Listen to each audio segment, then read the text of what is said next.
तरह मस्जिद तोड़ी गई थी, बाबरी मस्जिद, उसी दिन इंसाफ का कत्ल हो गया था। उसी दिन समझ लीजिए कि कॉन्स्टिट्यूशन भी तोड़ दिया गया था। और ये बात सही है कि कई बार सुप्रीम कोर्ट के इंटरवेंशन की वजह से कई ऐसे मामलात और हालात हैं जिसमें इंसाफ मिलता है, लेकिन बाबरी मस्जिद के मामले में कहीं ना कहीं सुप्रीम कोर्ट का झुकाव भी हमें मंजूर नहीं है। सुप्रीम कोर्ट एक इंस्टीट्यूशन है जो बनाया है लोगों ने, लोग ही उसमें बैठ के फैसले सुनाते हैं।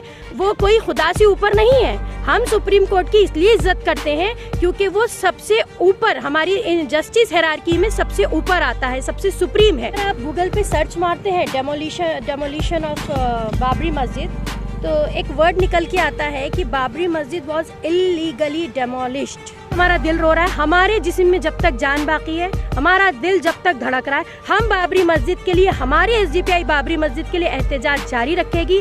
और सिर्फ 1992 6 दिसंबर को हमारी एक बहुत ही तारीखी हिस्टोरिकल मॉस्क बाबरी मस्जिद को शहीद किया गया था। और अगर आप गूगल पे सर्च मारते हैं डेमोलिशन ऑफ बाबरी मस्जिद, तो एक वर्ड निकल के आता है कि बाबरी मस्जिद वॉज इलीगली डेमोलिश्ड। इसके आगे तो सारी कहानी पे फुल स्टॉप लग जाता है, क्योंकि गूगल जो कि एक इंजन है, ग्लोबल सर्च इंजन है, उस पर लिखा हुआ है कि इट वॉज इलीगली डेमोलिश्ड। तो इसका मतलब क्या हुआ कि गैर कानूनी, यानी कि नाजायज़ तरीके से इसको तोड़ा गया था। मैं जो भी मेरे व्यूवर्स यहाँ पे सुन रहे हैं आपके माध्यम से, मैं उनसे एक छोटी सी कहानी बताना चाहूँगी। आपके परदादा ने एक घर ख़रीदा, उसमें आपके परदादा रहे, दादा रहे, आपके बाप रहे और अब आप रह रहे हैं। अचानक एक दिन दरवाजे पे दस्तक होती है, कुछ लोग आके आपके घर के अंदर बैठ जाते हैं और कहते हैं कि इस घर से निकलो, ये घर हमें पसंद है, हम यहीं रहेंगे। आप सीधा पुलिस के पास जाएंगे, तो पुलिस कहेगी नहीं भाई हम इसमें कुछ नहीं कर सकते। फिर आप कोर्ट के पास जाएंगे, कोर्ट आपके कागजात देखेगी, कागजात देख के कहेगी, सारे विटनेस जमा करेगी, प्रूफ देखेगी, फिर कहेगी कि नहीं नहीं आप सही कह रहे हैं, ये घर आपका ही है और सालों पहले आप ही के पूर्वज ने इसको ख़रीदा था। लेकिन अब क्या करें, मामला जो है वो पसंद का है। कुछ लोगों को आपका घर पसंद आ गया है। मैं आप लोगों को जवाब नहीं दूंगी, मैं आप लोगों से सवाल कर रही हूँ। इसके बाद आप क्या करेंगे? आप अपने घर को छोड़ देंगे या आप अपने घर के लिए लड़ते रहेंगे? आप जब तक लड़ते रहेंगे जब तक आपको इंसाफ ना मिले। सही है?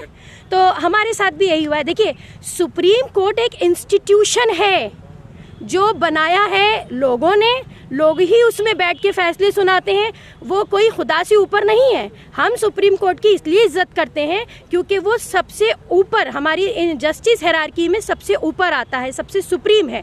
और ये बात सही है कि कई बार सुप्रीम कोर्ट के इंटरवेंशन की वजह से कई ऐसे मामलात और हालात हैं जिसमें इंसाफ मिलता है, लेकिन बाबरी मस्जिद के मामले में कहीं ना कहीं सुप्रीम कोर्ट का झुकाव भी हमें मंजूर नहीं है। यही एक वजह है कि हर साल इस दिन को हम ब्लैक डे के नाम से मनाते हैं और हमारा एहतजाज, हमारी एसडीपीआई का एहतजाज जारी रहेगा जब तक कि हम मुतमईन नहीं हो जाते कि हाँ हमें इंसाफ मिलता है। और एक चीज़, कानून की अगर आप बात कर रहे हैं तो सुप्रीम कोर्ट में बहुत से ऐसे फैसले हैं जिनको खुद सुप्रीम कोर्ट कहती है कि अगर पब्लिक को वो एक्सेप्टेड नहीं है तो वो रिव्यू किए जा सकते हैं। उसी एक कानून के तहत हम यहाँ पर खड़े हुए हैं।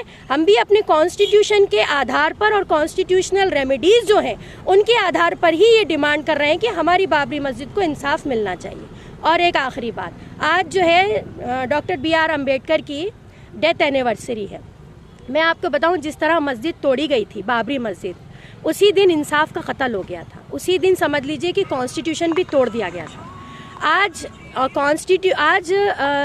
मतलब BR अम्बेडकर की डेथ एनिवर्सरी मनाना और बाबरी मस्जिद की नाइंसाफ़ी को लेके एहतजाज करना, ये कोई जिसे कहते हैं कि इत्तेफाक नहीं है, बल्कि अगर इन दोनों चीज़ों को जोड़ा जाए तो इसमें लॉजिक है।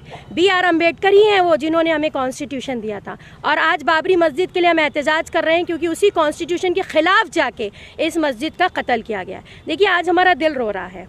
हो सकता है आंखों में आंसू नहीं हो, सूख गया हो पानी, लेकिन हमारा दिल रो रहा है। हमारे जिस्म में जब तक जान बाकी है, हमारा दिल जब तक धड़क रहा है, हम बाबरी मस्जिद के लिए, हमारी एसडीपीआई बाबरी मस्जिद के लिए एहतजाज जारी रखेगी।